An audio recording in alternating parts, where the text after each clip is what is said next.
რა არის თავისუფლება? თავისუფლება ეს არ არის ბოროტების არარსებობა, არამედ თავისუფლება ეს არის სიკეთის არსებობა. ლაიბის თემა როგორ განსაზღვრება? ცოცხალი სხეული, გერმანულად ეს არის ორგანიზმი ცოცხალი ლაიბ, ხო? ცოტა იმისთვის რომ შენ თავისუფალი გახდე და იმისთვის რომ მოიპოვო რაღაცა სათნოებანი შემოიკრიბო და ამ ღირებულებებით და პრინციპით იცხოვრო, მაშინ შენ გჭირდება რომ სხვის ლაიბში შეხვიდე. ალბათ ყველაზე მნიშვნელოვანი ნეირონების დონეზე პროპაგანდა ამ ქვეყანაში არის მშვიდობა, ხო? რა გჭირდება იმისთვის რომ თავისუფალი იყო, რომ მარტო თქვა რუსი ჯარისკაცი არ იდგეს? თუ ის გჭირდება რომ ჩიერი არ იყოს, სკოლა კონდეს, თქვა რაღაც ელემენტარული სათნოებანი რაც არის და ღირებულება რაც არის ადამიანის, ის კონდეს და ღირსებით იცხოვრო, ხო? ანუ ეს ივანიშვილმა გააქრო.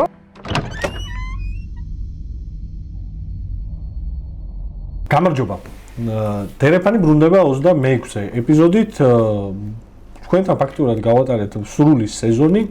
ეს გადაცემა იქნება ამ სეზონის ბოლო გადაცემა. ხოდა თუ მოგეწონათ ეს სეზონი, აუცილებლად დააჭირეთ ქვემოთ გამოწერის ღილაკს. ძალიან ბევრი ხართ იმ მცირე დროისთვის, რაც ერთად ვართ, ვინც უკვე გამოგვიწერეთ, მაგრამ კიდე ბევრმა შეიძლება გამოგვიწეროთ, იმიტომ რომ ძალიან ბევრი ადამიანი უყურებს ამ ყველაფერს. აუცილებლად ჩემოდით კომენტარებში და გითხარით თქვენი აზრი ამ კონკრეტულ ეპიზოდზე, ან მომავალში ის ხილვა გინდათ. საფულში ცოტას დავისვენებთ და ბევრს ვიფიქრებთ იმაზე, როგორ იყოს შემდეგი სეზონი, უფრო საინტერესო თქვენთვის და უფრო ინტერაქტიული. ბოლო სეზონში გადავწყვიტეთ გველაპარაკა ყველაზე მნიშვნელოვან რაღაცაზე, ჩემი აზრით, რაც გაგვარჩევს ჰომო საპიენსებს და ადამიანებს სხვა ცხოველებისგან. ეს არის გონიერი აღქმა იმისა, თუ რა არის თავისუფლება. და ამ თემაზე ვისაუბრებთ დასკვნით ეპიზოდში ამ სეზონის ტიმოთი სნაიდერის წიგნის გარშემო მის არაჩვეულებრივ თარგმნელთან ხატია დეკანოიძესთან ერთად. წიგნის მთარგმნელად წარგადგენ ამ კონკრეტულ შემთხვევაში. მეორეა უკვე так, მეორე არის რეგრო იყო არ ვიცოდი. პოლიტიკოსი საზოგადო მოღვაწე, აც უკვე იმიტომ თარგმნელობა დაგემატა. ხატია დეკანოიძის დათარგმნია მოკლედ ტიმოთი სნაიდერის ეს არაჩვეულებრივი წიგნი, რა არის თავისუფლება, რომელიც გამორჩა ზიარი პრესმა, ძალიან კარგმა გამოცემლობამ, აქვე ვიტყვი, სადაც არის არასამხატვრო და ისტორიული ძალიან საინტერესო ლიტერატურა, მათ შორის პირველ რესპუბლიკაზეც და ბევრ სხვა საინტერესო ამბავზე. ამ შემთხვევაში შემოგთავაზა ტიმოთი სნაიდერის ბესტსელერი, იმიტომ რომ ხო ყველგან ეხა ეს ტრენდული წიგნია, რა არის თავისუფლება. ვისაუბრებთ ამ წიგნზე, ვისაუბრებთ იმაზე, რა არის თავისუფლება და ვისაუბრებთ იმაზეც, ხატიამ ახალი წამოწყება რა თემის და რა ამბების გარშემო დაიწყო. ვიცი რომ თავისუფლება და მშვიდობა ახალი ამბებია, ანუ ის ამბებია, რომელთაც ეხლა ძალიან აქტიურად ხარ დაკავებული. გამარჯობა ხატი. გამარჯობა თასო, მიხარია მოსვლა შენს საუბარში, პოდკასტში. იმიტომ რომ მე ვფიქრობ ძალიან საინტერესოა ყოველთვის ადამიანებს სხვა კუთხით დაანახო, კონკრეტულად ის ადამიანები, რომელსაც შეიძლება სხვა კუთხით იცნობენ. ნამდვილად. და ზოგადად მე რამდენიმე წელია, ბოლო ალბათ ეს 3 წელი აღმოვაჩინე, რომ წიგნს შეუძლია გაცილებით მეტი რამ უთხრას პოლიტიკოსისგან ადამიანს მიიტანოს, ვიდრე შეიძლება მხოლოდ პოლიტიკური ლოზუნგი. ხო, ანუ წიგნს რო ბევრი რამის თქვა შეუძლია, ყველამ კარგად ვიცით, მაგრამ წიგნის ურთიერთობა ადამიანებთან მე ძალიან დამეხმარა ბევრ რამეში და დამეხმარა განსაკუთრებით ადამიანების ამოცნობაში და ადამიანებამდე მისვლაში, იმიტომ რომ ჩვენ ხშირად საყდურობენ იმას, რომ ორგანული კონტაქტი დავკარგეთ ადამიანებთან, პოლიტიკოსებმა. ნელია ეხა ამ ეპოქაში. ამ ეპოქაში სუბიექტური, ობიექტური მიზეზების გამო, მაგრამ ყოველ შემთხვევაში ორგანული კონტაქტი არის ის, რაც ალბათ ნებისმიერ შემთხვევაში უნდა წამოვიდეს, ვთქვათ, რაღაცნაირად პოლიტიკის წიაღიდან. თუმცა ხო ჩვენ იმ რეალობაში ვართ, როდესაც ძალიან რთულია ზოგადად რაიმე სახის მომავალი თუნდაც უახლოესი პერიოდის გათვალო. რაც შეეხება ხა რატო მოხდა ეს ამ წიგნის თარგმნა? ეს არის მეორე წიგნი. ხო, პირველი რა არის, გავიცნობ. პირველი წიგნი არის მარია რესას როგორ დავამარცხოთ. ანუ ეს კარგი წიგნი ჩემი ნათარგმნია. ეს კარგი წიგნიც და კარგი ავტორის წიგნიც არის ჩემი თარგმანი. ძალიან უცნაურად დაიწყო ეს ჩემი და თარგმნის ურთიერთობა, იმიტომ რომ არასდროს მე არ ვარ პროფესიონალი არც ლიტერატორი, არც თარგმნელი, მაგრამ ხო მარია რესოს წიგნი ნახე, მარია რესოს ვიცნობ დიდი ხანია, მაგრამ წიგნი ნახე პატარა აეროპორტში, შვედეთში, ვიზბის აეროპორტში და რო წავიკითხე, ანუ მართლა დამაინტერესა, არა იმ კონტექსტით, რა კონტექსტის და უშუალოდ შეიძლება როგორც წიგნის მკითხველმა დაგაინტერესოს, არამედ რამდენად საინტერესო იქნებოდა მართლა, რომ აი ყველა შრის ამოცნობა შეძლოს ქართულმა მკითხველმა და ქართულმა საზოგადოებამ, იმიტომ რომ მარია რესა არის ადამიანი, რომელიც არის ჟურნალისტი, ნობელის პრემიის ლაურეატი, რომელსაც დუტერტეს რეჟიმი დემნიდა დიდი ხანი და ეს სოციალურ ქსელებში ამ ალგორითმებზე, ამ ფაქტობრიობაზე, რასაც პრინციპში მე სნაიდერის ძალიან კარგად წერს, ძალიან კარგად აღწერა. რატო გახდა ეხა ეს წიგნი პროტესტის სიმბოლო, იმიტომ რომ რესა არის ჟურნალისტი და ზიას ჰქონდა ეს ხელში ეს წიგნი, გისოსებს მიღმა სასამართლოში და რაღაცნაირად მართლა გახდა ტალღა. ხო, ეგრე მეთქვა, რომ არის სიმბოლო, ერთ-ერთი სიმბოლო ამ პროტესტის. წიგნი რო ხდება, სიმბოლო უკვე ძალიან კაია იქ. ძალიან საინტერესოა. ეხლა რაც შეეხება ტიმოთი სნაიდერს, რატო გადავწყვეტ ამ წიგნის თარგმნა? ტიმოთი სნაიდერი არის ჯერ რომ ორი სიტყვით ვთქვა, ცნობილი ისტორიკოსი, კი, ეს არის აღმოსავლეთ ევროპის კვლევარი. განსაკუთრებით ორიენტირებულია პოლონეთსა და უკრაინაზე და 2014 წლიდან განსაკუთრებით უკრაინაზე, ეს არის დონბასის და ლუგანსკის ოლქების, დონბასის ანუ ლუგანსკის და დონეცკის ოლქების ოკუპაციის შემდეგ და იგი ანუ მთელი ამ პერიოდის განმავლობაში იკვლევს აღმოსავლეთ ევროპას, ვთქვათ ურთიერთობებს თვითონ ქვეყნებს შორის, ნაცისტური გერმანიის პირობებში, რეპრესიულ მექანიზმებს და ასე შემდეგ და მისი გარაჩვეულებრივი წიგნია, ეს არის კიდე ალბათ ჩვენი მკითხველი იცნობს, ეს არის on tyranny, ანუ ტირანიაზე, ხო, ანუ რა არის ტირანია. და იქ არის ტირანიის 10 გაკვეთილი, რომელზეც მე ბევრი მიფიქრია სხვათა შორის და მე ვფიქრობ, რომ რაღაცნაირად გზამკვლევიც არის იმის, როგორ უნდა მოვიქცეთ ყველა ტირანიაში იმისთვის, რომ ჩვენ არ დავკარგოთ ის ქსოვილი, რომელიც ერთმანეთთან დამოკიდებულებაში ძალიან გვადგება, ხო? და ეხლა ძალიან აქტუალურია, ეხლა ძალიან აქტუალურია, კი. საშუალო იგივე გამოცემულობაა, ხო? ქართულად. კი, ნატო ალხაზიშვილია, ჩვენი მეგობარი, რომელსაც ასევე მე და ნატოს გვაქვს ძალიან კარგი ესეთი საზოგადოებრივ საწყისებზე ესეთი მოსაზრება და პროექტი, რომ ამ წიგნით ჩვენ მივიდეთ ადამიანებამდე და ველაპარაკოთ და ვისაუბროთ თავისუფლებაზე. ხო, და ტიმოთი სნაიდერის წიგნი, როდესაც წავიკითხე, წიგნს ჰქვია On Freedom, ანუ თავისუფლებაზე, მაგრამ დისკუსია ჰქონდა მე და ნატოს რა უნდა დაგვექმნია.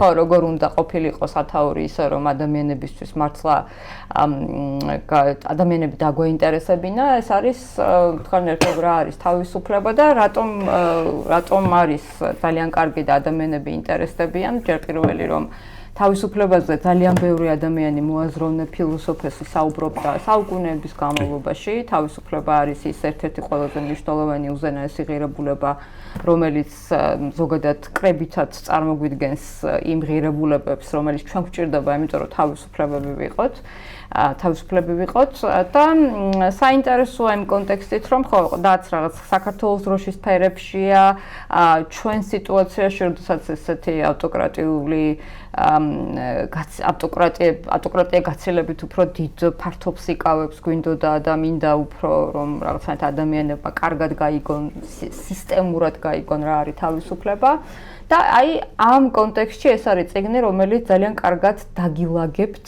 შენ წაკითხული გაქვს ვიცი, მაგრამ ძალიან კარგად დაგილაგებთ სისტემატიზაციას მოახდენს არა მხოლოდ ბევრი მოაზროვნის მოსაზრებას თავისუფლებაზე, სხვადასხვა ფილოსოფოსების ნაზრებს იყენებს ტიმოთი სნაიდერი, არამედ ზოგადად ანუ როგორია თავისუფლება და თავისუფლების ძირითადად 5 ფუნდამენტი განისაზღვრება და ძირითადად საუბარია პოზიტიურზე და ნეგატიურ თავისუფლებაზე. ანუ აი რო შეხედო ხა შენს უკან არის წიგნის თარო და ამ აგარი წიგნები, ხო? ანუ ესეთი გლამაზად, კარგად დალაგებული და ესევე ალაგებს ბევრ რამეს სნაიდერის ეს წიგნი რა არის თავისუფლება. ესე მოკლედ შემიძლია. ძალიან საინტერესოდ. მოკლედ თვალშიც ერთ პროექტზე კიდევ მუშაობ, ხა რომელიც ასევე წიგნს შეეხება და მე ბოლოსკენ ვიტყვი. მოკლედ სერიოზულად ისკენი რა ქვია. ჩაერთე ამ ამბავში. იმიტომ რომ თავისი ძალიან რთული პროცესია მათთვის, ვისაც ეს არ უცდია, მინდა გითხრათ, რომ შეიძლება პროფესიონალი, თუმეტეს როცა პროფესიონალი არ ახარ, მაგრამ ნიჭიერი ადამიანი უნდა იყოს ერთი და მეორე ძალიან შრომის მოყვარე, რომ თარგმნო წიგნი, იმიტომ რომ არის კოლოსალური შრომა მართლა, მაგრამ ძალიან პატარა რაღაცეები მაქვს ნათარგმნილი და მინდა თქვა, რომ ჩემი კონცენტრაციის უნარს გაციცეს, ძალიან დასაფასებელია, როცა საჯარო საქმე. ხო, ეგ არის. მოკლედ ზოგადად მე ამ სიტუაციაში, როდესაც ადამიანებს ძალიან დიდი სტრესი გვაქვს, ხო? ხა მე არა რაღაცა წუწუნის დიალექტიკით არ ვამბობ, მაგრამ ეს არის ყოველდღიურობა, ეს არის ჩვენი მეგობრები და არა მხოლოდ ჩვენი მეგობრები ციხეში, ბევრი ადამიანის თავზე და ჩვენს თავზეც რეპრესიები და იცი რა რაღაცნაირად თითქოს კიდევ ბევრი რამის მოსწრება, მაგრამ ამ ბევრი რამის მოსწრება სწორედ ამ ქაოტური რაღაც ტექნოლოგიების პირობებში, რასაც პრინციპში ავტოკრატია უწყობს ხოლმე ხელს, აი ამ ბევრი რამის მოსწრებას ვერ ახერხებ. ამიტომ სხვათა შორის აი რესას წიგნი ვითარგმნე, ეს იყო რუსული კანონის, პირველი რუსული კანონის პირობებში, როდესაც პარლამენტში ესეთი ძალიან ესეთ ძიმე ორთაბრძოლები იყო, ფიზიკური დაპირისპირებებიც გახსოვს ალბათ კარგად, მაგრამ ხო, ამასაც ეს ნაწილიც იყო, ვთქვათ, სხვადასხვა პერიოდებში საქართველოში, მე ჰონკონგში ვიყავი უნივერსიტეტში და აი რაღაცნაირად მალაიზიაშიც და მოკლედ აი ეს საინტერესო ადგილებში იარა თარგმნე. აი ეს თარგმნე სხვადასხვა ადგილებში და მიხარია რომ გამოვიდა. კარგია რომ გამოვიდა. ერთი, ტიმოთი სნაიდერი მართლა უნიკალური მოაზროვნეა, მე-20 საუკუნის მეორე ნახევრის და ფაქტურად 21 საუკუნის, ეს ცალსახად უნდა ითქვას. ძირითადად მისი ფოკუსი ყოველთვის იყო აქამდე მეორე მხარეზე თავისუფლების, ანუ არა თავისუფლებაზე. ეს კაცი ყვება ისტორიულ ამბავს, ძირითადად ტირანიების, მათი ვინც ოპრესია მოახდინა ყველა თავისუფლების, ჰიტლერის, სტალინის, ასე შემდეგ. ასე თქვა რაღაცა მეორე მხრიდან დანახულეს პირველი წიგნია ფაქტობრივად ამ ავტორის, სადაც შენ ძალიან კარგად ვეშ ხუთი ფუნდამენტი არის რაღაცა ერთგვარი მეცნიერული მიდგომა თავისუფლების რაღაცა დაშლის, დეკონსტრუქციის, მაგრამ მეორე მხრივ არის ძალიან საინტერესო ის, რომ სულ ყველა ამბავს ყვება ერთი ბევრ მოაზროვნეს ალაგებს თაროებზე, გეთანხმები და მეორე ყვება თავის ძალიან ისეთ ყოველდღიურ ისტორიებს, რომელიც ძალიან კარგად აღწერს რა არის თავისუფლება სწორად. ეს კაცი იძახის ძალიან მნიშვნელოვან რამეს, რომელიც დღეს ჩემი აზრით ქართულ კონტექსტში არის ძალიან მნიშვნელოვანი. ჩვენ ვართ სწორად ახსენე შენ ხო, პერმანენტული სტრესის მდგომარეობაში ერთი მიზეზის გამო, იმიტომ რომ ჩვენ ვართ ეხლა ლაივში ვცხოვრობთ იმ დროს, როდესაც თავისუფლებას ვკარგავთ. ანუ ის რაც შეიძლება ყოველთვის ცუდ კოშმარშიც არ წარმოგვედგინა, რაღაცა ქვეყანა მაინც რაღაც რელსებზე დადგა თითქოს ერთგვარად და ყველაზე ცუდ კოშმარშიც არ წარმოგვედგინა, რომ ეს იქნება ქვეყანა, სადაც ფუნდამენტურ უფლებების კარგვას დავიწყებდით, როგორც რაღაც გამოხატვის შეკრების, ასოცირების, ყველაზე მარტივ ფრაზეც არ ვიცი ახლა დაწყებული დეკარტიდან და რუსოდან დღემდე ყველა ლაპარაკობს, რომ ეს არის რაღაცა ბუნებრივი უფლებები ადამიანს. ამის კარგვის პროცესში ვართ და ამის კარგვის პროცესში მნიშვნელოვანია აგრეთვე დავინახოთ კრიტიკული თვალით რა არის თავისუფლება და სნაიდერი სწორედ ამას იძახის, ხო, ჩვენ რაღაც ნეგატიური თავისუფლების ის გვაქვს, რა ქვია. აღქმაში ჩავიკეტეთ, თანამედროვე რაღაცა დემოკრატიული სამყარო, ნეგატიურ აღქმაში ჩავიკეტეთ თავისუფლების და სერვერში გვინდა ამის პოზიტიური გარდაქმნა და საქართველოში სწორედ ეს ძალიან მნიშვნელოვნად დგას, რომ თავიდან უნდა დავანახოთ ადამიანებს ამ თავისუფლების ფასი. თითქოს ქვეყანა, რომელმაც 30 წლის წინ მოიპოვა დამოუკიდებლობა და ეს დამოუკიდებლობა მოიპოვა ტოტალიტარული რეჟიმისგან, თითქოს ამ საზოგადოებას არ უნდა გჭირდებოდეს ამის ახსნა, მაგრამ თურმე ეგეთ დრო დადგა, როდესაც აი ამას ყველაფერი მიაქვს, ანუ რაღაცა 24 საათიან კომუნიკაციების ეპოქაში ვარ და თურმე ამ ეპოქაში მარტივია, რომ საზოგადოებას დაავიწყდეს, რომ ეს არის საზოგადოება, რომელიც 1989 წლის 9 აპრილს საბჭოთა ტოტალიტარული იმპერიის ნაწილი იყო და იმისგან თავისუფლების პროცესით მოიპოვა ეს ყველაფერი. რა არის ეს, აი შენ რო გითხრა სნაიდერისთვის და შენთვისაც ერთი, რა არის ნეგატიური თავისუფლება, რაში ვართ ჩაგეტილები დღეს და რა უნდა გააკეთოს რიგით ადამიანებს, ვინც ახლა გუყურებს იმისთვის, რომ უბრალოდ აღიქვას მთელი სიმწვავით, რა არის ეს, რასაც კარგავს თავისუფლება. ეცი რა, ხო, საინტერესოდ აღწერს ამ წიგნში თავისუფლების მთავარ კომპონენტებს და სწორი თქვი შენ, რომ აღწერს თავისი გამოცდილებიდან და ისტორიიდან, რა დაინახა, თქვათ, ხო? ანუ სად დაიბადა, ვინ იყვნენ მისი მშობლები, ისტორიკოსები, მკვლევარები იყვნენ მისი ოჯახის წევრები, როგორი ურთიერთობა ჰქონდა დედასთან, მამასთან, ანუ ძალიან საინტერესოდ აღწერს ამერიკის ისტორიას ზუსტად ამ კონტექსტში, ხო? ანუ მე როგორ დაამთავრა უნივერსიტეტი, საწავიდა, როგორ შვილებს აზრდიდა და ამ ყველა ხო როგორ გადაურჩა სიკვდილს, ხო? ეს რასიზმის განმარტებას ძალიან კარგად იძლევა, ამასაც მოვყვები და ერთი პატარა ეპიზოდი მინდა წავიკითხოთ, თუ გქნებათ, რომ მოკლედ ტიმოთი სნაიდერი რას ამბობს? სნაიდერი ამბობს, რომ თავისუფლება ეს არ არის ბოროტების არარსებობა, არამედ თავისუფლება ეს არის სიკეთის არსებობა. ანუ სიკეთე როდესაც არის და არსებობს კარგი, თქვათ, პოზიტიური, თქვათ, იზღირებულებები, სათნოებანი, რომელიც ჩვენ გვჭირდება, ეს არის თავისუფლება. ანუ ნეგატიური თავისუფლება არის ის, როდესაც მაგალითად ჩვენ მოვიცილებთ მხოლოდ და მხოლოდ ბარიერებს, რომელიც ხანდახან გონია, რომ ამ ბარიერების მოცილებით ჩვენ თავისუფლებას მივაღწევთ ბოლომდე, მაგრამ არის პოზიტიური თავისუფლება, რომელიც ადამიანს ჭირდება იმ ეგზისტენციისთვის, რომ იყოს ღირსეულად და რა არის? ეს არის სოციალური პირობები, ეს არის ელემენტარული ხელფასი, ეს არის სოციალური მობილობა, ეს არის განათლება და ასე შემდეგ. აი ამ კონტექსტში წიგნს იწყებს ძალიან საინტერესოდ. ეხლა არ დავასპოილერებ ადამიანებს, მაგრამ მაინც მინდა თქვა, რომ აი წიგნს იწყებს იჰიდნეში, სოფელ იჰიდნეში, რომელიც არის უკრაინის აღმოსავლეთით, სამხრეთ-აღმოსავლეთით არის ეს სოფელი და იქ ელაპარაკება, იჰიდნე იყო რუსული ოკუპაციის ქვეშ, გაანთავისუფლეს უკრაინულმა შეიარაღებულმა ძალებმა, ჩადის იქ, რამდენჯერმე ჩავიდა ომის პერიოდში ტიმოთი სნაიდერი უკრაინაში, ჩადის იქ იჰიდნეში და ელაპარაკება ერთ-ერთ ბებიას, ქალს, მოხუც ქალს და რომელსაც დაენგრა სახლი, მერე მოხალისეებმა და საერთაშორისო ორგანიზაციებმა აუშენეს ეს სახლი და მიდის და ეკითხება, რომ აი რა გჭირდებათ, რომ თავისუფლები იყოთ, უკვე დაოკუპირებულია. და ეს ქალი ამბობს, რომ ხო, ჩვენ გჭირდება, რა თქმა უნდა, დეოკუპაცია ძალიან მნიშვნელოვანია, მაგრამ ასევე იმისთვის, რომ თავისუფლება და თავისუფლებაში და ადამიანმა ღირსეული პირობებით იცხოვროს, ჩვენ გჭირდება მაგალითად საბავშვო ბაღი ბავშვებისთვის და მე აქვს პარალელს ვავლებ ხოლმე, გახსოვს დუშენის სინდრომით დაავადებულ ბავშვებს, რომ წამალს არ ყიდულობდნენ და დიდი ზეწოლა და წარმოუდგენელი ძალისხმევა დაჭირდა საქართველოს საზოგადოებას, რომ წამალი შეეწყიდათ ბავშვებისთვის, ხო? ანუ ის საბავშვო ბაღი ბავშვებისთვის ელემენტარული პირობები არის ზუსტად პოზიტიური თავისუფლება. 5 ძირითად ფუნდამენტს განსაზღვრავს. პირველი ეს არის მოკლედ სუვერენულობა.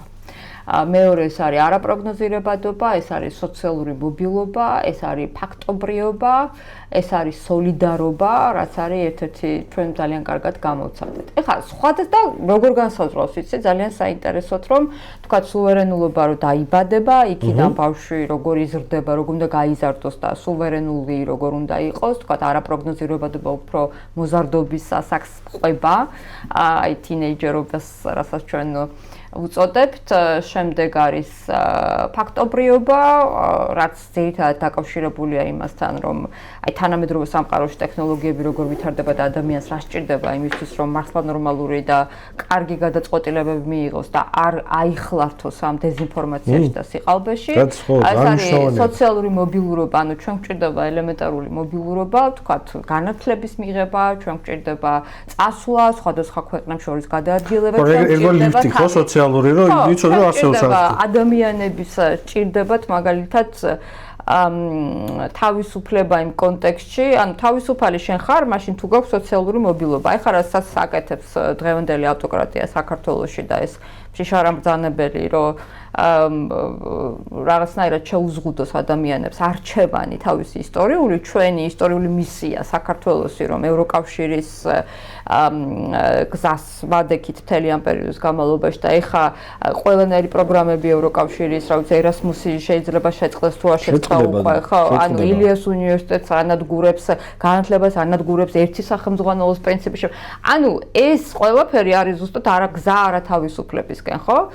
და ეს სოციალური მობილობაც ძალიან მნიშვნელოვანია და ასევე სოლიდარობა, რომელიც ჩვენმა საზოგადოებამ ძალიან კარგად შეძლო და დაინახა. მაგრამ მთავარი აქცენტი, ანუ მთავარი მოსაზრება, რაც აქვს ზუსტად სნაიდერს არის ის, რომ იმისთვის, რომ შენ იყო თავისუფალი, ამას მხოლოდ როგორც ერთი ინდივიდი ვერ გააკეთებდა ერთი ადამიანი.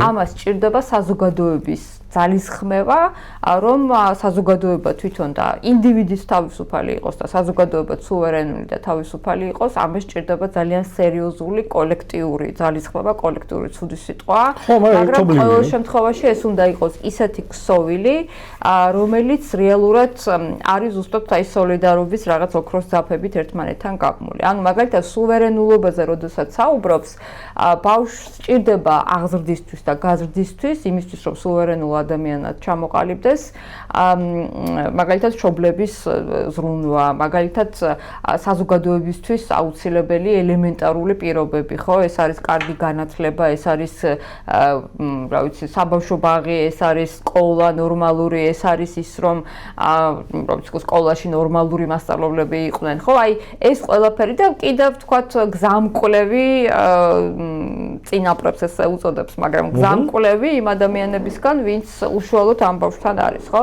არაპროგნოზირებად, ხო, სხვა შორის რაც მინდა ვთქვა, რომ ტიმოთი სნაიდერს რაც აქვს, რომ ეს თავები ყველა, ანუ ეს pillars, რაც არის, ანუ ფუნდამენტები თავისუფლების, სხვადასხვანაირად შეგიძლია წაიკითხო. ანუ თვითონ წიგნის სტრუქტურაც ესეთია, არის დიდი თავები, 5 დიდი თავი თუ 6 და შიგნით არის პატარა თავები, ქვეთავები, რომელსაც აი ყველაფერზე საუბრობს და ამ კონტექსტში გაყავხარ, ხო? აი მაგალითად არაპროგნოზირებადობა შეგიძლია წაიკითხო, თუნდაც ისე რომ ავტოკრატიებში არაპროგნოზირებადობა გაცილებით უფრო მნიშვნელოვანია.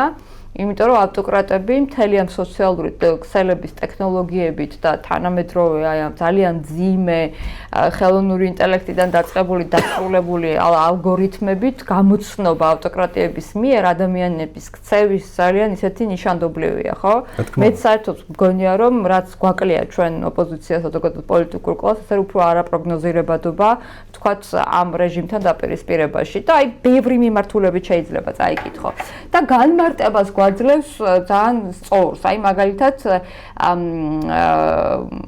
როგორიც არის თქვათ ოლიგარქია, ხო? ანუ რა არის ოლიგარქია? საიდან დაიწყო ოლიგარქია? აი ესეთი მნიშვნელოვანი დეტალები მინდა ამოვიღო, რაც ადამიანებს დაინტერესებთ. ანუ მაგალითად საიდან დაიწყო?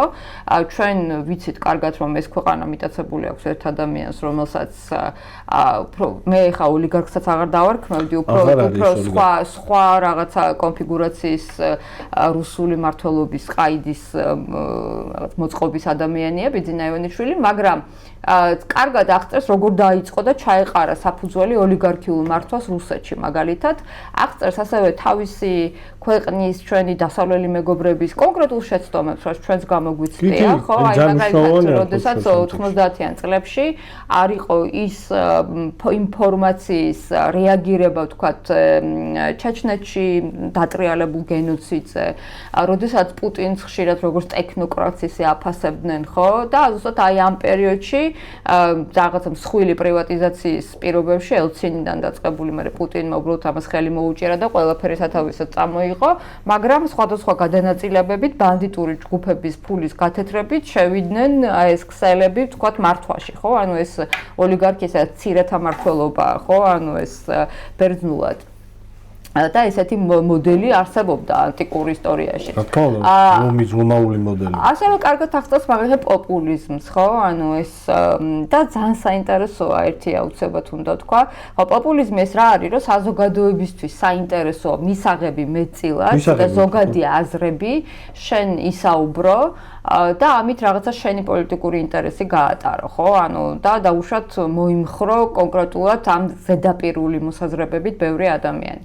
მაგრამ ასევე ძალიან საინტერესოა და ზუსტად ეს მოდელია ჩემი აზრით, ანუ სადოპოპულიზმს გამოყოფს, ანუ სადოპოპულიზმი უფრო როდესაც აი ამ ზედაპირულ ფასადურ აზროვნებას და რაღაცა ლოგისტიკას თვითონ პოლიტიკაში შენ იყენებ მხოლოდ შენი საკუთარი ინტერესებისთვის და არა საზოგადოებრივი თუნდაც აი დისკურსისთვის. აი დისკურსიც რო აღარ არის, ხო? ანუ ეხლა ზუსტად ძალიან მარტივად ძალიან შეგვიძლია მარტივად შევადაროთ საქართველოს რეალობას, რომ მაგალითად რა მოდელია, ვთქვათ, ივანიშვილის მმართველობა საქართველოში პოპულიზმი, ანუ რაც იყო ორბანის, ხო? იყო ბევრი მსგავსება, მაგრამ მაინც ალბათ უფრო სადოპოპულიზმია, როდესაც შენი მისი საკუთარი ვიწრო ინტერესები, ხო, სადოპოპულიზმი ეს ავტოკრატიას არ გამორიცხავს, რა თქმა უნდა, მისი ინტერესები რაღაცნაირად აი ფასადურ მარადიულობის პოლიტიკას ერგება. ხო, აი მარადიულობის პოლიტიკას გამარტავს პასუხისმგებლობის პოლიტიკას. რა არის მარადიულობის პოლიტიკა? ეს არის ის, რასაც პუტინი აკეთებს დღეს. აი ვთქვათ, რომ შენ აწმყოში ხარ, მაგრამ ხო, აწმყოში ხარ, მაგრამ მუდმივი წარსულით ცხოვრობ და აცხოვრებ ადამიანებს. და ამით აკეთებს, რომ ეს აწმყოს მონია მომავალზე ხალხი აღარ ფიქრობს, ეს სულ მომავალს ვეღარ ხედავ, ანუ და მომავალი არ არის, მაგალითად ის რომ პუტინი საუბრობს იმაზე, ნუ პუტინის ეს რაც იყარ, რომ ვთქვათ, სტალინის რაღაც ამბიციები, რომ სტალინის ეს იმპერია ააშენოს, განამტკიცოს, თუნდაც უკრაინაზე თავდასხმით ეს მეორე მსოფლიო ომის რაღაცა გენეალოგია თითქოს მას მიიწებოს, ხო?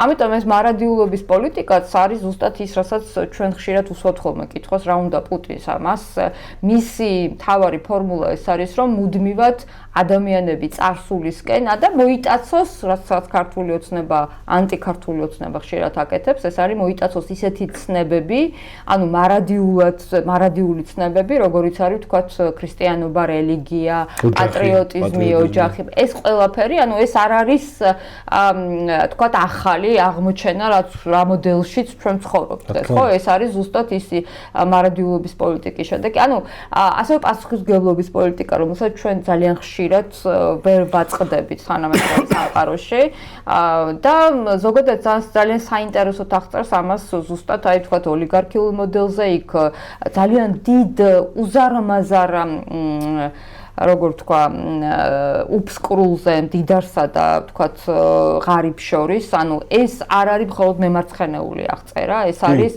ძალიან კონკრეტულად ის რეალობა, რასაც ჩვენც ვაწყდებით, ხო? ანუ სიღარიბეს იყენებს ავტოკრატია იმისთვის, რომ მართოს, ანუ ჩვენთანაც. რატო მე მაგალითად ხშირად ამ მთელი ამ წლების განმავლობაში მე პოლიტიკაში ვარ, ხო? ანუ ხშირად მიმიღია ესეთი შეკითხვა, ჩემთვის დაუსვავს ჩემს მეგობრებს უკრაინიდან, რა ვიცი, სხვა ქვეყნებთან ჟურნალისტებს, ისედაც კოლეგებს, რომ აი ხატია როგორ მოხდა, რომ თქვათ არაპოპულარულია, ყველა მიცის, რომ ოკუპირებული ქვეყანა ხართ და რაღაცად რუსული განწყობების მატარებელი ადამიანი გმართავთ, როგორ ხდება, ხო? და პასუხი ძალიან შეიძლება გაგიჭირდეს უცებ, მაგრამ ძალიან მარტივია, ანუ ყველა ის თავარი ბერკეტი, რომელიც აქვს აი ამ დროს ავტოკრატიას, ეს არის თქვათ სიღარიბე ადამიანების გამოიყენოს და ეს ადამიანები მოჭიმოს თავისკენ, ხო? ან თქვათ სოციალური ქსელები, ალგორითმები გამოიყენოს თავისთვის და თქვათ პროპაგანდისტვის, რაც არის ყველაზე უფრო შემზარავი ალბათ, ხო? ეს pin dictators, რაც ახასიათებთ, ხო? ანუ პროპაგანდაზე, ტყუილზე და ამ სპინინგზე დამდგარ დიქტატორებს წიგნიც არის ძალიან კარგი, მე გავარჩიოთ სხვა დროს შეგვიძლია. ანუ როგორიც არის თქვათ კრიმინალური იუსტიციის მიტაცება, ანუ ყველა აი ამ რაღაც ფაქტორის მოჭიმვით, ზუსტად ამ სიღარიბეს და უთანასწორობას იყენებს, იმიტომ რომ ადამიანები ცხოვრობენ ცუდად, ანუ მათ არ აქვს შემოსავალი და მათ ურჩევნიათ, რომ არა ვთქვათ შინაგან ემიგრაციაში წავიდნენ, რაც არის რეალურად ქცევის მოდელი, ხო, ერთ-ერთი ვთქვათ, არამედ იყვნენ მეტწილად კონფორმისტები და ვთქვათ გაჩუმდნენ, ხო? ანუ ამ კონტექსტში ძალიან საინტერესო ტყვება და ნუ ბევრი მაგალითი აქვს უკრაინასთან დაკავშირებით, რაც მინდა რომ თქვა ასევე, ხო რაღაცა ბევრს ვაპარაკობ და უკრაინა არა, იმიტომ რომ რაღაც ომის კონტექსტში, იმიტომ რომ თვითონ სპეციალისტია და კარგად გამოსდის ამასთან დაკავშირება ამბები. ხო, ისტორიულად და სხვათა შორის, მოკლედ, ტიმოტი სნაიდერი ეყრდნობა რამდენიმე ფილოსოფოსს. და ფილოსოფიურიც არის ეს წიგნი მეტწილ რაღაც კონტექსტში, ხო? როგორც ენაში, ისე კი, ანუ ფილოსოფიაც უნდა იცოდე რაღაც ელემენტარული ფილოსოფიის საწყისები, რომ თარგმნო. ამიტომ მიზეზი რატო იყო ჩემი აზრით ამ თარგმნო, მაგრამ ძალიან საინტერესოა და ყველაზე ესეთი ჩემთვის საინტერესო არის, რომ იყენებს ქალ ფილოსოფოსების ნაზრებს, ეს არის ედით შტაინი, ეს არის სიმონ ვეი და იქ განსაზღვრავს ასევე ძალიან კარგად ცოცხალის სხეულის, როგორც თავისუფლების მთავარ საწყის და წყაროს, აი მაგალითად საინტერესო ტყვება რო თქვა ცოცხალის სხეული, გერმანულად ეს არის ორგანიზმი ცოცხალი, Leib, და ეს არის თქვა corp, ანუ რო გვამი დაუშვათ, მაგრამ ცოცხალი თუმცა გვამი, ხო, ძალიან საინტერესო და იმისთვის რომ შენ თავისუფალი გახდე და იმისთვის რომ მოიპოვო რაღაცა სათნოებანი შემოიკრიბო და ამ ღირებულებებით და პრინციპით იცხოვრო, მაშინ შენ გჭირდება რომ სხვის ლაიფში შეხვიდე, ხო? უნებრივად მიხვდა, შემდეგ იქ მონიშნული მქონდა, ეგ კითხვა დამესვა. რთული ამბავია თქო, იმიტომ რომ ძალიან ფილოსოფიურია, ძალიან ისეთია, ალეგორიულია და აი ეგ მქონდა გამზადებული ეგ ამბავი. ლაიბის თემა როგორ განსაზღვრეთ, ხო? პირდაპირ მიყავს. ხო, იცი რა, ჩვენ ხშირად ხოლმე ჩვენი პერსპექტივიდან უყურებთ ხოლმე, ხო, ყველაფერს. და ბუნებრივი ადამიანი განსაკუთრებით ალბათ სტრესის, არა მხოლოდ ამ თანამედროვე სამყაროს რაღაც ამ კომპეტენციის რაღაც პირობებში ზოგს აქვს, ზოგს არ აქვს და შეჯიბრობითობის პირობებში, მაგალითად და კონკურენციის პირობებში ჩვენ უყურებთ ხოლმე ჩვენი გადმოსახედიდან, მაგრამ ძალიან მნიშვნელოვანია, რომ ყველა ადამიანი თავს გრძნობდეს, რომ მისი ორგანიზმი ეს არის Leib და ეს არ არის, თქვათ, corp, ხო? ანუ როგორც გვამი არაა, გვამები არაა. აღო ცოცხალი გვამი, აი ესე რაღაცნაირად ძალიან კარგად და ხატოვნად აღწერს. ასევე საინტერესოა მაგალითად ის, რომ როგორ უდგება უკრაინის ამბავს. მაგალითად არაჩვეულებრივი მონაკვეთები აქვს ხერსონში, საზამთროებზე, ფერმერებზე. ხერსონში სხვაშორ მოდის გადასარევი საზამთრო. არაჩვეულებრივი ვიცი ხერსონში ბრავალჯერ ყოფილი ვარ არაჩვეულებრივი ადგილი, რა თქმა უნდა, გადასარევი საზამთროა მართლა, ხილი აქვს არაჩვეულებრივი. და იქ ფერმერებთან ურთიერთობისა ზუსტად ამას საუბრობს და უკრაინელების გმირობას უსვავს თავს და ხაზს და მე მინდა ერთი კიდე განსაკუთრებული თავი გამოვყო, აი ზუსტად მოვინიშნე, შენი საუბრო პარაცი ვიპოვე ამ წიგნში და ის ჩამით მოვინიშნე.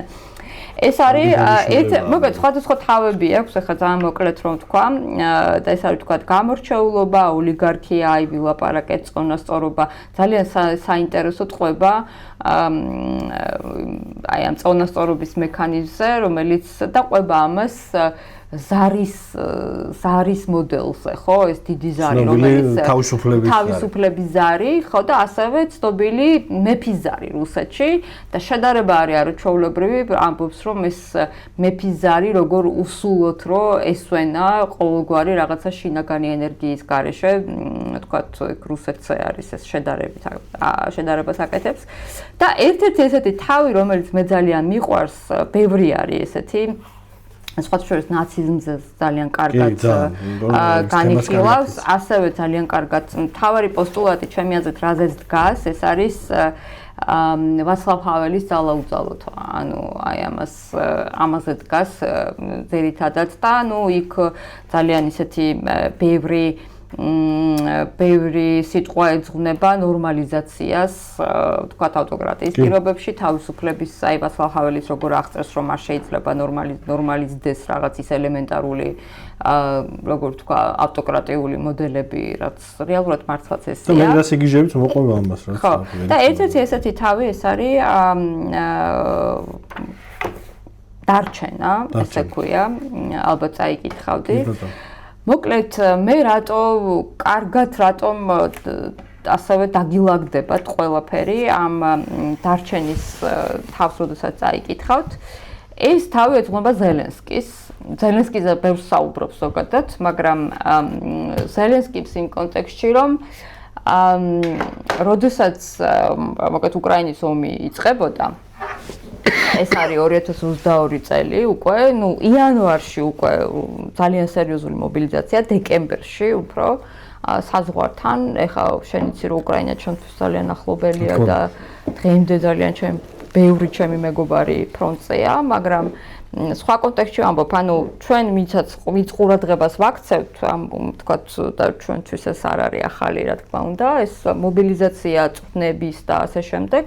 მის საზღვართან უკვე დეკემბერში ხდება და მაშინ ტიმოთი სნაიდერი ყვება, რომ სადღაც იანვრის ბოლოს თუ თებერვალში შევიკრიბეთ რაღაცა გუნდი, მათ შორის პრეზიდენტის, მოკლედ ადმინისტრაციამ თხოვა რამოდენიმე სერიოზულ ისტორიკოს და საერთაშორისო ურთიერთობების ექსპერტს შეიკრიბეს, ილაპარაკეს და იქ იყო მთავარი რა იყო, რომ აი რა მოხდება, ხო? და უმეტესობა ყველა ამბობდა ჩემი კოლეგების, რომ რა თქმა უნდა უკრაინა დაეცემა, ვერ გაუძლებს თუ რუსეთი თავს დაესხა, დაეცემა, რა ვიცი, იქ რაღაცა სხვადასხვა პროგნოზები იყო, ძალიან კი ყვება ეხლა ზუსტად აღარ მახსოვს, მაგრამ ძალიან ცოტა არისო ისეთი ადამიანი, ძალიან ცოტა იყო, ვინც ამბობს, რომ არა, უკრაინა არ დაეცემა და გადაიტანს, პრინციპში არც იყო იმ ოთახია. ხო, ესენ მეცნიერები არიან რა, მეცნიერულად ხო, არა, ადმინისტრაციაც მათ შორის, ადმინისტრაციაც ესე ვთქვათ, ძირითადად სახელმწიფო და საჯარო მოხელეები და აი ამ დარჩენაში, ამ თავში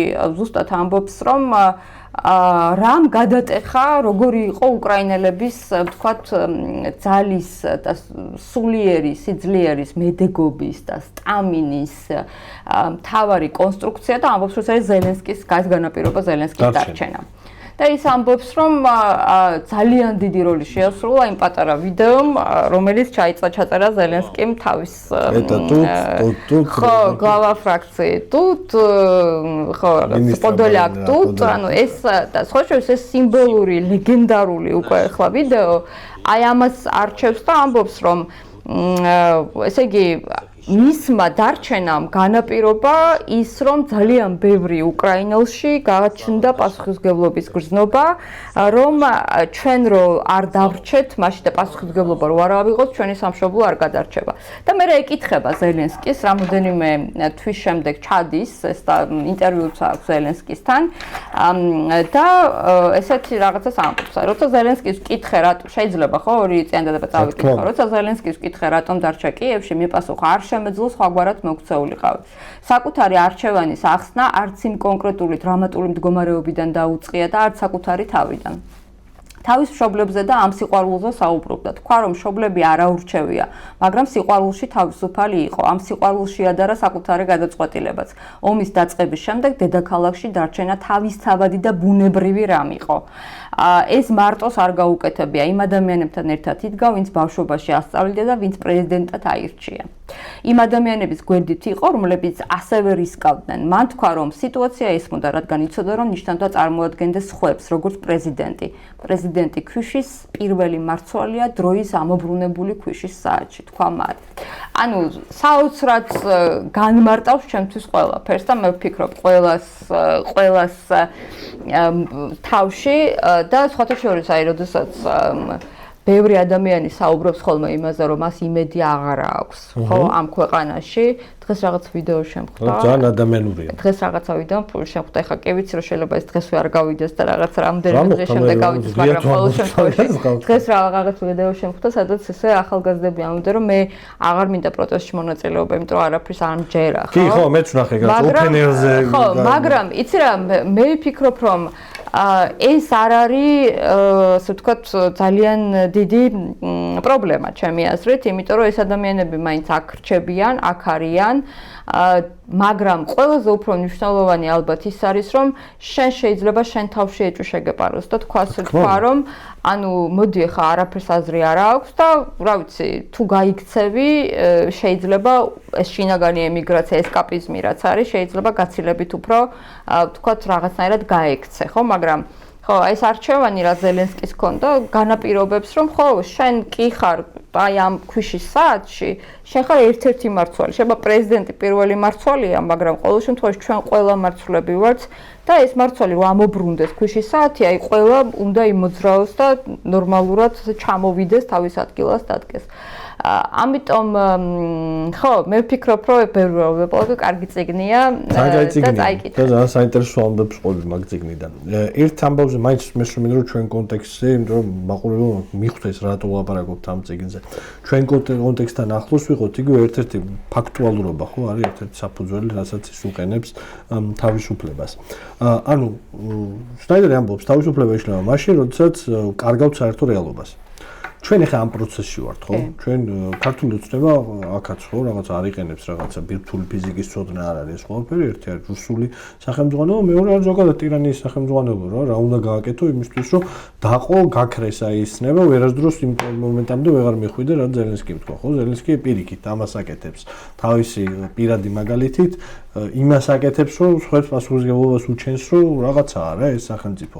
სადაც ხო ღიად ითქვას, რომ ბევრად უფრო ხო რაღაცა ბუნდოვანება რუსეთის მიერ, მათ შორის რუსული პროპაგანდის მიერ დათესილი ბუნდოვანება ნაციონალური იდენტობაში უკრაინელების არსებობდა. თვალსახად არსებობდა რაღაცა ის ორი უკრაინის ცნება აღმოსავლეთის და დასავლეთის. როცა საქართველოში ეგ მაგ მასშტაბით არ არის, მაგრამ საქართველოში ბევრად უფრო მარტივად ეს მოახერხეს, რომ აბსოლუტურად ხელოვნურად ჩემი აზრით ქმნიან ორ რეალობას. რომ ისინი თითქოს თანაბარი ჯერ ხო ამ ილუზიას ქმნიან, რომ რაღაცა ორი თანაბარი საქართველო არსებობს ეს რაღაცა მე-19 საუკუნის რუსული იდეებიდან გამოსული ლიბერალების, კონსერვატორების, ისინი არიან კონსერვატორები და ქმნიან ამ ილუზიას, რომ არის ორი სხვა რეალობა და ამ რეალობაში იკარგება ძალიან ცუდად მოქმედებს ეს მთელ საზოგადოებრივ ქსოვილზე და თითოეულ ადამიანზე რომელიც უკვე ვეღარ ხვდება რა ხდება და შენ სწორედ ახსენე სწორი აქცენტი ქონდა ტექნოლოგიებზე ტექნოლოგიები ძალიან დიდ როლს თამაშობს იმაში რომ ეს ორი რეალობა არსებობდეს ერთი რას ფიქრობ ამაზე როგორ რა ეტაპზეა საქართველოს ეს ამბავი მისული და რა არის ამის წამალი პირველ რიგში როგორ უნდა დაუდგეს საზოგადოება აი ამ ეპოქაში სადაც 24 საათიან ნიუს ციკლში ვართ რა იცი რა, პრინციპში ხა ეს არ არის მხოლოდ საქართველოს ტრაგედია, ხო? ეს არის ზოგადად ის დეზინფორმაცია და ეს ვთქვათ, რაღაც ყალბი ახალი ამბების გავრცელება, ეს არის ზუსტად ის, რითაც გამორჩეულია განსაკუთრებით ეს საუკუნე და ეს ეპოქა ჩვენი. მოკლედ სხვაშორის წიგნებზე ვინაიდან ვსაუბრობთ, აი ხა ძალიან კარგი წიგნი გამოვიდა, Nexus-ი, Hararis ახალი წიგნი. კი, ახალი წიგნია. ხო, შედარებით ახალი და იქ სხვაშორის ძალიან საინტერესო. კი, ქართულად თარგმანი ახალია და იქ სხვაშორის ძალიან კარგად არის დაწყებული პროპაგანდა როგორ ვითარდება, ხო? ანუ ეხა პროპაგანდამ განაპირობა თუნდაც ის, რომ კრამერმა კუდიანების ნადირობის თავის ტრაქტატი მანიფესტო გამოაქვეყნა, დაბეჭდა იმ რაღაცადღაც ახალ სტამბაში, როგორიც იყო. მაგრამ ეხა რას ამბობს სნაიდერი? ფაქტობრიობას რატო ამბობს, რომ არის თავისუფლების შემადგენელი ნაწილი? სოციალურმა ქსელებმა, თანამედროვე ტექნოლოგიებმა, ავტოკრატიების სწრაფვამ, რომ პრაქტიკულად ყველაფრის მონოპოლიზაცია მოახდინონ და გამოიყენონ სათავისოდ, წარმოქმნა ის ტალღა, სადაც რეალურად ფაქტები იკარგება. ანუ ფაქტები იკარგება იმდენად, რამდენადაც ჟურნალისტიკა, როგორც ასეთი, აღარ არის აი რესა უწოდებს მათ gatekeepers, ხო, აი რაღაცა ცველებს, ჭისკრის ცველებს, მაგრამ ზუსტად აი ამ ყალბმა ნარატივებმა, ვიტყვი ამ სიტყვას მეტანარატივებმა და ალგორითმების მიერ მათმა გავრცელებამ განაპირობა ის, რომ ჰიბრიდული ომების და თქვათ ამ დეზინფორმაციის გავრცელება ძალიან სერიოზულ პრობლემად გადაიქცა. ეხლა ჩვენთვის ეს რატო არის? თუმცა ნუ ახ პროპაგანდა სულ იყო მთელი ამ პერიოდის განმავლობაში, აი მაგალითად პიტერ პომერანცევს აქვს ძალიან კარგი წიგნი, მეორე თორსები ახალი წიგნია ეხლა, როგორ ზუსტად პროპაგანდაზე, პიტერი იკვრევს პროპაგანდას ძირითადად და აი როგორ გადაწეხეს ბრიტანელებმა თქვათ ნაცისტური პროპაგანდა. ძალიან საინტერესო მოდელია სხვადასხვა რადიოების ქსელი რო დაარსეს. ხო, იმიტომ რომ ბრიტანეთზე ეს ძალიან აქტიურად მოქმედებდა ნაცისტური მოძრაობა ყველგან, ანუ პროპაგანდა იყო, ხო, ჩვენ ვართ რუსული ჰიბრიდული ომის პირობებში. ანუ რუსული ჰიბრიდული ომი, რომელიც რას აკეთებს? პირველი ეს არის მოქმედებს ყალბი ნარატივების და ყალბი ფაქტებით, ჭეშმარიტებაზე და ისტორიულ ფაქტებზე. მეორე ეს არის მოქმედებს ადამიანების ფსიქოლოგიაზე, ნეირონების დონეზე მოქმედებს, აი მაგალითად კატასტროფული იყო, სხვადასხვა შეგვიძლია სხვადასხვა რაღაც მაგალითები მოვიყვანოთ, მაგრამ ორი ყველაზე უფრო მძიმე მაგალითი, რაც მე მახსენდება რუსული ჰიბრიდული ომის დღეს, ეს არის პირველი წულუკიანის კომისია, რომელიც ისტორიის გადაწერის ცდელობა იყო და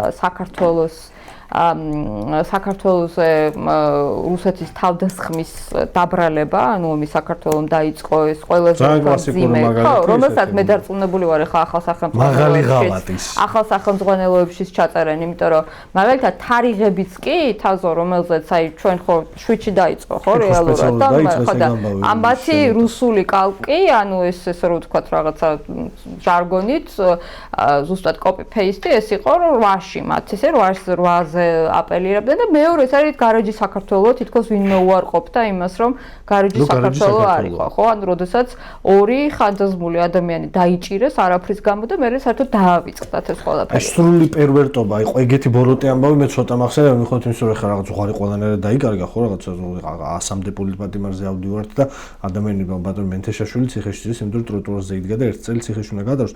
ეგ იყო მაინც აი არა ადამიანური პირუტყობის აი ყველაზე ცუდი კლასიკური ჰიბრიდული. აი ეს რაღაცა ხანდაზმული ადამიანი, ბატონი ილჩოვა და ბატონი მელაშვილი, რომელიც უბრალოდ გაანადგურეს მარტო ერთი საარჩევნო კამპანიისთვის. ანუ ადამიანებს ცხოვრება გაანადგურეს იმისთვის, რომ ერთი საარჩევნო კამპანია ჩაეტარებინა. ხო, ანუ ჩვენ ვართ ახლა ამ ჰიბრიდული ომის პირობებში და ყველაზე უფრო მძიმე ჰიბრიდული ომის მოგების მოგება არის მაშინ, როდესაც ამ ომს აწარმოებს შენ წინააღმდეგ ამ ყალბი დეზინფორმაციული, ამ თქვათ რა გზავნილებით და ფსიქოლოგიაზე და რა ვიცი, ნეირონების დონეზე ადამიანების ტვინებზე ზემოქმედებით რუსეთის გარდა, ანუ შენი მტრის გარდა ამას აწარმოებს შენი ხელისუფლება, ანუ ვინც რეალურად ფლობს ძალიან დიდ ძალაუფლებას ამ შემთხვევაში.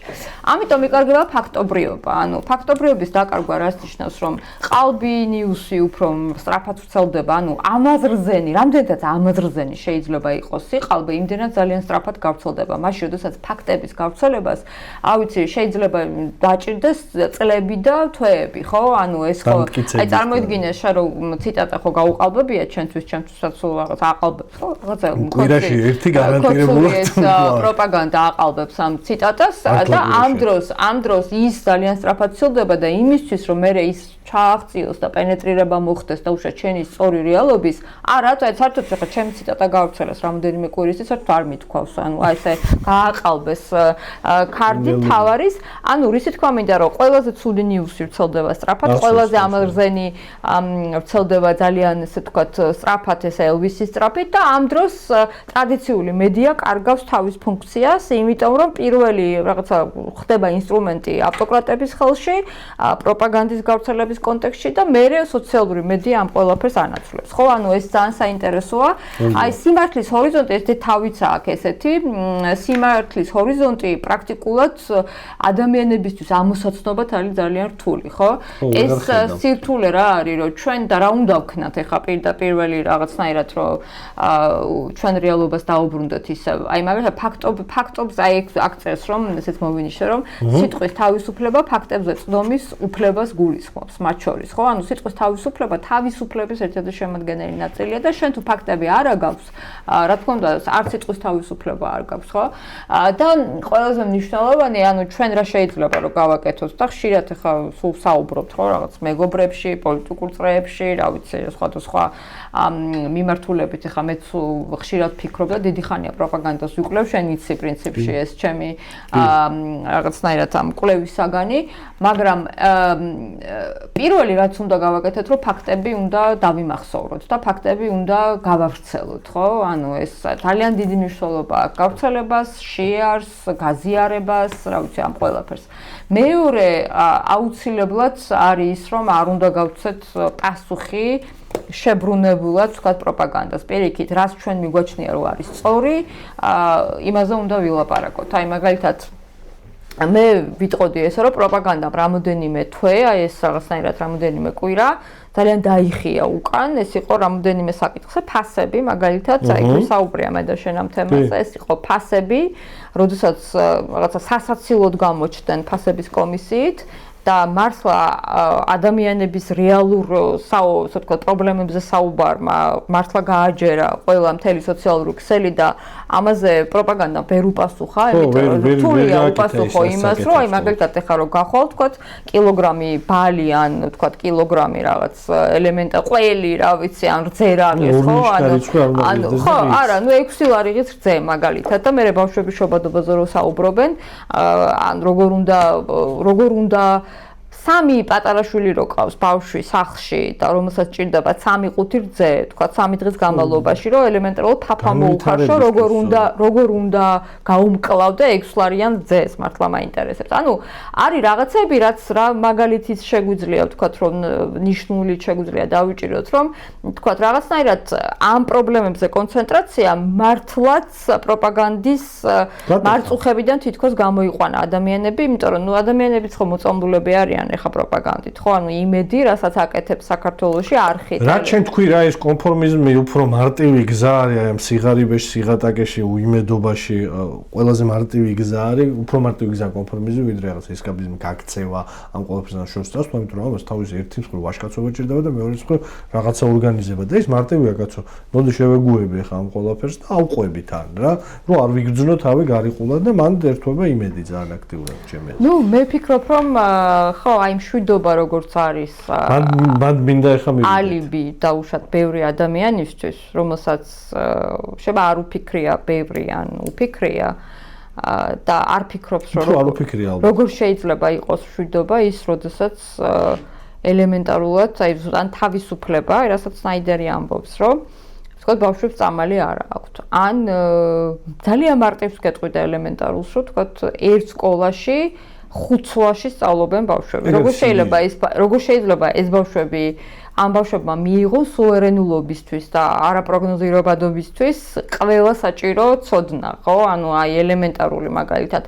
როგორ შეიძლება თქვათ ღირსეულად მშვიდობაში და თავისუფლებაში ცხოვრობდეს პენსიონერი ადამიანი, დედაჩემი, რომელიც არის 72 წლის, რომელსაც ჭირდება უამრავი წამალი და ამ წამალს ხო გულსისხლთა დაავადებით ადამიანი და უბრალოდ მარტო პენსიით რო იყიდოს ეს წამლები 20% არ უფარავს მთლიანი ხარჯების. არა, არ ფარავს რაღაც, არ ფარავს და ეგრე 20% ყოფნის საქართველოს. არ ფარავს და თანერებ შეერი უნდა იყოს თქვა პენსიონერი. როგორ შეიძლება მშვიდობა იყოს ის, როდესაც აი წარმოუდგენელია დედაჩემის ხელა ექიმი არის, ასაკის ექიმი არის ციხეში, ხო? ანუ აი ეს ელემენტარული საბაზისო, თქვათ რაღაცა ნიუანსური გარკვევა ამ საკითხებში ხო ადამიანებს არ შეუძლიათ ხშირად მე არ ვამტყუნებ მათ. არ შეუძლიათ ხო, არ შეუძლიათაც არის და ისიც არის რომ ხო ანუ აქედან გაქცევა მე უფრო მარტივია რა ერთი რომ არის ძალიან სწორი აქცენტი არის ბავშვებზე ფასების მერე ჩემთვის ერთ-ერთი ყველაზე მთავარი თემა დღეს გახდა განათლების ხარისხი და ზოგადად ბავშვების უფლებები ამ ქვეყანაში. ანუ შენ ყავს 3 შვილი, რომელიც ყველა სკოლის ასაკშია, მე-5 წლში სწავლობს.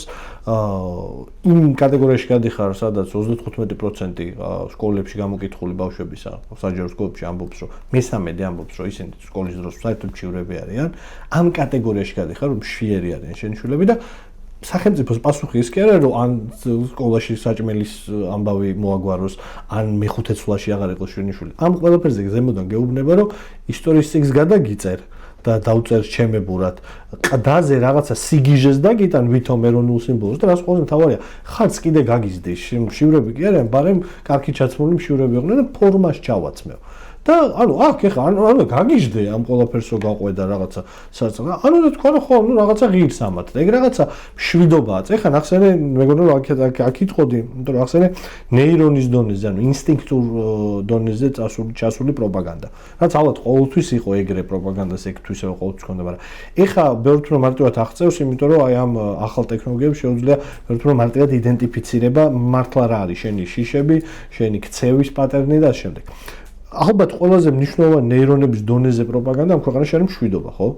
ხო და აი როგორ მივედით მაგრამ. იცი რა, ხო. ვიცი რომ ეს არ არის უბრალოდ ერთი წიგნის ამბავი და შენ ძალიან მნიშვნელოვან საქმეს აკეთებ ხა ამაზე ბევრი საუბრი. იცი რა, მშვიდობის ხო, ჩვენ გვაქვს რაღაცა პლატფორმა გავაკეთეთ, ეს არის საუბრები მშვიდობაზე, პოზიტიურადაც და რაღაცა თქვათ ესე ცოტა ირონიულადაც, ხო? ანუ ისე შეგვიძლია აღვიქვათ, მაგრამ ანუ მშვიდობის კონტექსტში ქართული ოცნებამ, ანტიქართულმა ოცნებამ ჰიბრიდული ომის პირობებში, რა თქმა უნდა, როგორც ყველა ავტოკრატია აკეთებს, რა ვიცი, ორბანსაც იგივე კამპანია ჰქონდა და ფიცოსაც იგივე კამპანია ჰქონდა და რასაც თქვა რუსეთშიც ჩვენ არაერთხელ ყოფილა ესეთი, რა ვიცი, შეგვიძლია მთელი სახელმძღვანელო დაუწერიათ, ხო, ეს ახალი არაფერი არ არის. წამოიღო საბაზისო, თქვა შიშები ადამიანის, ხო? ანუ რა სჭირდება ადამიანს იმისთვის, რომ თავი იგრძნოს დაცულად, რა თქმა უნდა, ფიზიკური უსაფრთხოება და ეს ფიზიკური უსაფრთხოება ქართულმა ოცნებამ გაუმძაფრა, მერე ვიზუალიზაცია მოახდინა და განსაკუთრებით 2022 წლის შემდეგ როდესაც რუსეთი თავს დაესხა უკრაინას, ამის შემდეგ, ესე იგი, პრაქტიკულად თავისი ძალაუფლების შენარჩუნებისთვის და არაქართველი ხალხის ზრუნვისთვის. თავარი მშვიდობის უსაფრთხოების ადამიანებისთვის, ასე ვთქვათ, ქვეცნობიერად გარანტად დააყენა ბიძინა ივანიშვილი. ყველაზე უფრო დიდი სისულელე, რაც კი შეიძლება, რომ თუ დაუკვირდები და ეხლა ბევრი აკვირდება ამას. პატარაზე დაუკვირდები. ბევრი აკვირდება, თავს ბევრი არ აკვირდება. აი მაგალითად ის რომ როგორ შეიძლება რომ შენი, როგორც თვითმყოფადი ადამიანის, ანუ ოჯახის შენი შვილების გარანტი იყოს საკმაოდ ხანდაზმული ადამიანი, რომელსაც, რა ვიცი, ხო, ყველა ცოცხალი ადამიანები ვართ, ახლა მე რო გავალ შეიძლება აქედან, თქვა რაღაცა შემთხვევა მომივიდეს, ხო? ან რაღაცა ჯანმრთელობა მიმწყუნოს ან რაღაცა. მაგრამ, ანუ თავისთავად დაუკავშირა თავისი, ასე ვთქვათ, მთელი ჰიბრიდული ომის საცეცები და თქვა, რომ ანუ მშვიდობის გარანტი არის რაღაც ივანიშვილი, გამოიყენა ყველა ტრამვა, ჩვენი იდენტობის ტრამვა, რაც გვაქვს განსაკუთრებით 2008 წლიდან პროპაგანდისტულად დაამუშავა კი და თქვა რომ იცი რა ეს გახლიჩა საზოგადოება რაღაცა ატომურად დაანაწევრა და თქვა რომ იცი რა ეს მშვიდობა ჭირდებათ ადამიანებს რა თქმა უნდა მშვიდობა ჭირდებათ მაგრამ ეს არ არის მშვიდობა ანუ თუ აი ყველას მინდა ამიტომ ურჩიო ეს წიგნი თუ წაიკითხავთ თუ თავიდან დასაწყისში ხო უბრალოდ ამაზეა საუბარი ჩვენ რომ თავისუფალი იყო რა გჭირდება იმისთვის რომ თავისუფალი იყო რომ მარტო თქვა რუსი ჯარისკაცი არ იდგეს თუ ის გჭირდება რომ შიერი არ იყოს სკოლა კონდეს თქვა რაღაც ელემენტარული სათნოებანი რაც არის და ღირებულება რაც არის ადამიანის ის კონდეს და ღირსებით იცხოვრო ხო ანუ ეს ივანიშვილმა გააქრო ისევე როგორც თქვა აი რა ვიცი ავტოკრატიის მოდელშია და თქვა რომ ესე იგი ჩვენ გვაქვს რაღაცა ელემენტარული საბაზისო მშვიდობის ელემენტები, ანუ ოღონდ არ არის ეს საბაზისო მშვიდობის ელემენტი, ესეც არ უხსენებია, იმიტომ რომ თქვა საოკუპაციო ხასთან თქვა ჩვენი ოკუპირებულ ტერიტორიაზე მცხოვრები ადამიანისთვის, ან თქვა საოკუპაციო თვითონ ხასთან მცხოვრები ადამიანისთვის მშვიდობის ელემენტები შეიძლება სხვა იყოს, ვიდრე თქვა ჩვენთვის, ხო? ამიტომ ეს ძალიან ცუდად ათამაშა და მე ვფიქრობ, რომ ეხლა ეს ალბათ ბევრისთვის იქნებოდა რაღაცნაირად თავიდან მართლა ძიმე დარტყმა და მე ვიზუალიზაცია გამოიტანა ხო ანუ ვიზუალიზაცია იყო ან ტრის ხატის შექმნა რასაც ამ აკეთებენ აი ვილანი რო შექმნა ჯერ იყო ნაციონალური მოძრაობა მარგინალიზებული ჯგუფები ყველა დეჰუმანიზაცია ვთქვათ მოახდინა ადამიანების პოლიტიკური ორგანიზაციით დაიწყო და დაასრულა პრაქტიკულად ყველამდე ხო ანუ და შემდეგ ვთქვათ რაღაცნაირად მოიტანა ვიზუალიზაცია. აი გახსოვს მარიუპოლის დაბომბილი მარიუპოლი ყველაზე ამორალური რაც იყო ადამიანების ვიზუალიზაცია რაში დაილეკა. ამ დროს მართლა თუ თქვათ დაუშვათ რომ დაფიქრდე ადამიანი და მე გამოიტანა ეს რაღაცა ეგრეთ წოდებული ნეიტრალიტეტის კამპანია. ამ დროს რომ დაფიქრდე ადამიანი ძალიან მარტივია მიხვდე რომ შენ პატარა ქვეყანას გადარჩენის მხოლოდ ორი შანსი აქვს. ანუ აი ზუსტად განათლების კონტექსტი და ელემენტი აქ შემოდის. და რა არის ეს? პირველი უნდა ყავდეს ან ძალიან ძლიერი ჯარი, როგორც ისრაელს, ან უნდა ყავდეს ძალიან ძლიერი მეგობრები, იმიტომ რომ და ივანიშვილის ასე ვთქვათ მეორე ჰიბრიდული აქ ომის ისეთი შემოდის ელემენტი, რომ მან პრაქტიკულად სუვერენულობას და იზოლაციას დაარქვა სუვერენულობა, ქვეყნის იზოლაციას, მეგობრების გარეშე დატოვებას და ზოგადად გითხრა რომ ესე იგი შენ არ გჭირდება არც მეგობარი, არ გჭირდება არც ჯარი, არაფერი არ გჭირდება, შენ მარტო გჭირდება ის რომ იცხოვრო ტყუილში და მოგონილი მტრის ხატებში, ხო? ანუ ზოგადად რომ თქვა, ყველაზე უფრო მძიმედ რაც ალბათ და მე რაღაც ალიფს პოულობდნენ ადამიანები, ხო, აი რაღაც რომ აი მე ხო, მშვიდობა მინდა, გინდა მშვიდობა, მაგრამ აი თუ განსაზღვრავ რა არის შენთვის თქვა ელემენტარული პირობები მშვიდობისთვის, ხო, კი, შეიძლება ფიზიკური გადარჩენა, მაგრამ როგორ არის ფიზიკური გადარჩენა, როდესაც ავიცი მე შევხედოთ ახლა რა დღეში რამდენი სროლა, ხო, რა ხდება ზოგადად, როგორია არ ვიცი, დამოკიდებულება ადამიანების მიმართ, პოლიციის დამოკიდებულება ადამიანების მიმართ, კრიმინალური გარჩევები, რა ვიცი, ეს ყველაფერი ხო ზედოზირებით გარდაცვალება, ხო? ანუ ეს ყველაფერი ხო არ არის რაღაცა მოგონილი. სახელმწიფო დონეზე მართული თაღლითური სქემები და ანუ ეს ძალიან მარტივია. ამიტომ დაანგრია ყველა სახელმწიფოს, ვთქვათ, რაღაცა აზროვნების ქსოვილი, ჩამოშალა და ესე დაძენძა და მე ადამიანებს უთხრა, რომ იცი რა არის, მე რო გაძლევ რაღაცა 300 ლარს, დახმარებას 300 ქვია მშვიდობა. ხო, აი პროპაგანდა რასაც აკეთებს. ამიტომ მე ვფიქრობ, რომ თუმცა ეხლა ეს რაღაცნაირად სხვანაირი ყალიბში მიდის, იმიტომ რომ სხვა კალაპოტში მიდის, იმიტომ რომ ფაქტია, რომ ის ფსონი, რომელიც დაიდო რუსეთზე, ეს ფსონი არ გაუმართლა ამ ფსონმა და ეხლა არის სრულიად სხვა ვითარება და ეხლა ეს სხვა საუბარია, მე ვფიქრობ და ხო, ანუ მალე მოგვიწევს მე მგონი ეს საუბარიც რაც შეიძლება მალე მომავალი სეზონის დასაწყისზე უკვე მაგას საუბარი, როგორ ცდილობს შეეცდება რომ გამოძურეს ახლა აქედან. მაგრამ მოდი ვაღიაროთ რომ რაღაცებიდან ახლა უცების იყო რა ქვია სოციალ-დემოკრატების ევროპული ოჯახის წევრი ისეთ პროგრესული წყალებში პარტია და ზუსტად რაღაცა სამდღენახევარში გარდაიქმნა რაღაც კონსერვატიულ ჯოჯოხეთად. ანუ ეს კონსერვატორი არ არის კონსერვატორი ხა როცა რა ოჯახზე ვლაპარაკობთ, როდესაც აი ეს თქვით ახლა რომ მესამედი ქვეყნის ბავშვები საჯარო სკოლებში შიმშილობს, სხვა სკოლაში სწავლობს, განათლების ხარისხი არის კატასტროფულ დონეზე ახლა ჩვენს ვლაპარაკობთ პიზას იმაზე. პიზას კვლევაზე სადაც ხო ნუ კატასტროფული მაჩვენებელია რომ 77% ვერ კითხულობს. წაკითხული შინაარს ვერ გამოქვ, მაგრამ უფრო მარტივი კვლევა მასწავლებლების გამოცდა, ტესტირება, სასერტიფიკატო.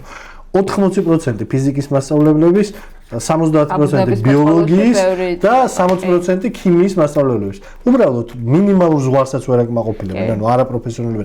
რა ოჯახზეა ლაპარაკი, როცა ამას აკეთებ? რა ოჯახზე მელაპარაკები, როცა რძის ფასს ვერ აკონტროლებ? რა ოჯახზე მელაპარაკები, როცა ელემენტარული ჯანდაცვის სისტემა არ აქვს ქვეყანაში და ბავშვებისთვის წამალი, იმიტომ რომ ცოტანი არიან მოსულა, რო არ მიცე. ამიტომ მადლობა პირველ რიგში ამ ძალიან საინტერესო საუბრისთვის. ბევრი შეიძლება კიდევ ლაპარაკოთ. თვითონ ძალიან კარგად საუბრობს ილიადაზე, ოდისეაზე და იქ მე სხვა დროს, როდესაც ჩვენთან მოვალ ვილაპარაკოთ აქილევსის თუ ოდისეას სტრატეგიაზე და მოკლედ საინტერესო კაცია და საინტერესო წიგნია. კი და ერთადერთი რაც არ მომწონს გულწრფელად და რაღაცნაირად ესეც ხო ზუსტად ამ 14 წლიანი ამ ერთი დეკადის აი ამ ხელისუფლების ძალიან მძიმე შედეგია, ხო, ეს არის რომ საქართველოზე არ ვაპარაკობს. თუმცა ხო, შეამჩნია ალბათ, თუმცა აი მაგალითად ბევრ საუბრობს, თქვა რაღაც 2014 წელი ყირიმის ანექსია ის, მაგრამ საქართველოს ამ კონტექსტთან არის ამოგლეჯილი. ისევე როგორც აი დისიდენტებზე, როდესაც ლაპარაკობს, არ ახსენებს ქართულ დისიდენტებს და მაშინ ეს ჰელსინკის, თქვა რაღაც კომისიის და ეს თავი ქარტიის. ხო, ჩემთვის ახასიათებს ხოლმე ამერიკულ სკოლარებს რაღაცა სპეციალისტია და იმის. ხო, უბრალოდ აი მე ჩვენი თავი ამოცანა ხო რა არის, რომ რაღაცნაირად ამ სამხრეთ კავკასიის პარადიგმიდან გადავსულიყავით აღმოსავლეთ ევროპის პარადიგმაში, რასაც ახლა ესე ხო, მაგაც სხვა დროს აქ იგამბავი ნასწავლი მისთვის აღმოსავლეთ ევროპა ჯერ არ არის. ხო, მის ციცოლი იყო ჩამოსული, ილიას უნივერსიტეტში ჰქონდა ძალიან კარგი, მე ვერ დავისწარე, არ ვიყავ თბილისში, მაგრამ კარგი შეხვედრა ჰქონდა. ვცდილობთ რაღაცნაირად რომ ჩამოვიტყუოთ ასევე სნაიდერი, როგორც გითხარი, უკრაინელების ძალიან დიდი მეგობარია, გულშემატკივარია, ხო სხვა შორის ტრამპის კრიტიკოსია, მაგრამ ნუ იელის უნივერსიტეტში იყო პროფესორი, მე გადავიდა ტორონტოში. მაგრამ ხო, ნუ საინტერესო წიგნია და ხო, ხალხის რიცხვია, ვინც იმ აკადემიის წარმომადგენლებს, რომელიც დატოვეს ამერიკა ბოლო პერიოდში ტრამპის. კი, ტორონტოში გადავიდა და კანადაში ცხოვრობს ხოთა შორის. აღარ მახსოვს, მეგონი ცოლი ყავს კანადელი, ზუსტად აღარ მახსოვს მოკლედ. კარგი წიგნია, მოგეწონებათ და რა ვიცი, ბევრი კარგი წიგნია, რომელიც და არაჩვეულებრივ მოსაუბრე ხატია დეკანოიძე იყო ჩემი სტუმარი. მადლობა ამ საინტერესო ლაპარაკისთვის დაწყებული ტიმოტი სნაიდერი და დამთავრებული მშვიდობით. კიდევ ერთხელ წადით მაღაზიებში ზაფხული მოდის ხალხო კი არა და მოვიდა უკვე და საზაფხულო ძალიან საინტერესო საკითხავია. არა, იმიტომ კი არა რომ ეხა ამდენი ვისაუბრეთ, იმიტომ რომ მართლა საინტერესო საკითხავია და არ არის რთული საკითხავი, ძალიან ადამიანური ენით არის ეს ყველაფერი ნათქვამი, რაც შეიძლება გეგონოთ რომ რთული იყოს. რა არის თავისუფლება ტიმოტი სნაიდერი ხატე დეკანოიძის თარგმანით. მადლობა ყველას, მადლობა მათ ვინც გვიყურეთ ამ არასრული 1 წლის თუ 1 სეზონის განმავლობაში. მადლობა ყველას ვინც გახდით ჩვენი ერთგული მაყურებელი. ჩვენ ცოტას დავფიქრდებით იმაზე როგორი იყოს შემდეგი სეზონი, როგორი იყოს ჩვენი საუბრები. შევეცდებით რომ მეზე უკეთესი ვიდრე აქამდე იყო. მანამდე გამოგვიწერეთ, დააჭირეთ ზარის ღილაკს და დაგვიწერეთ თქვენი აზრი კომენტარებში.